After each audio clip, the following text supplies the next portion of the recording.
Stones of Venice is a VR piece inspired by the show Invisible Cities that we made last year for Manchester International Festival. Invisible Cities was due to go to Hong Kong to the New Vision Festival, but because of the pandemic, they had to cancel the event, and so we're asking whether there is an online version or artwork that could replace it. We'd always spoken about the idea of creating a VR version of it, and so this felt like a perfect opportunity to explore that further.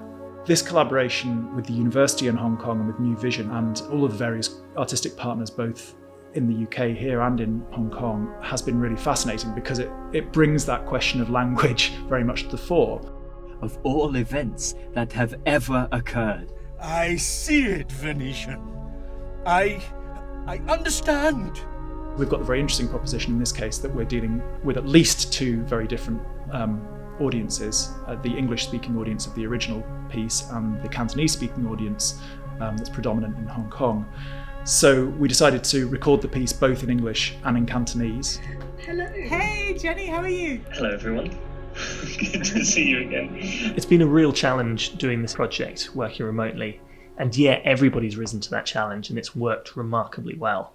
This is the first time that we work entirely through a remote communication. We are very lucky to find the right people from abroad and home to create Stones of Venice together. And this also opened up a whole new page and whole new possibility for future collaboration like this kind of work. Doing a motion capture shoot on the other side of the world, directing by video conference, would have seemed totally impossible, and yet it worked really brilliantly.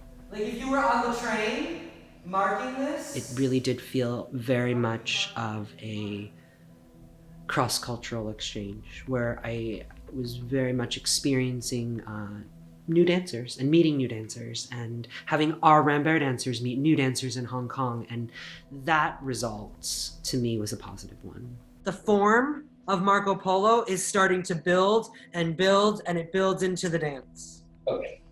Again, essentially everything was different, but everything was the same.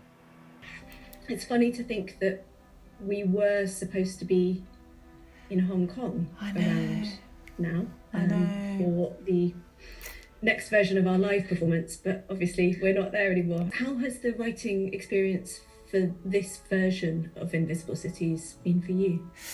We had to try and quantify this extraordinary book, but to write something that condensed and to squeeze down the story into this very few pages of script.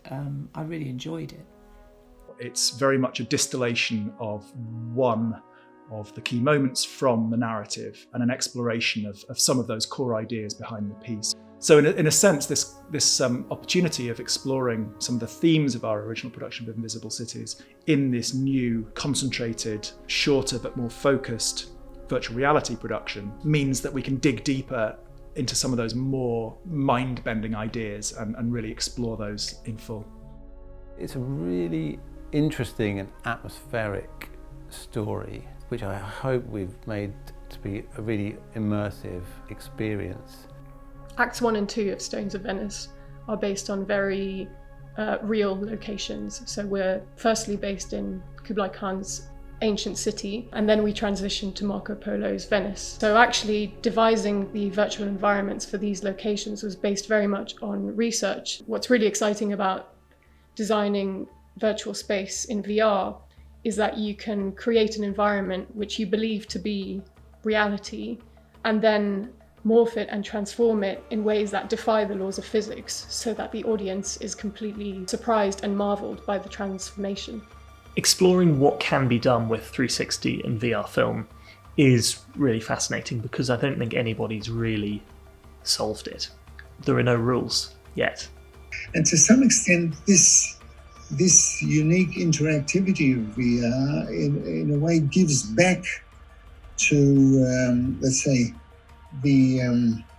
gives back to new media some of the dynamics, some of the tension of real world experience, of live experience. It's It's as close to live as you can get. In a time right now where there is a lot of uncertainty, what is certain is that we wanted to produce a wonderful representation and experience for the audience members.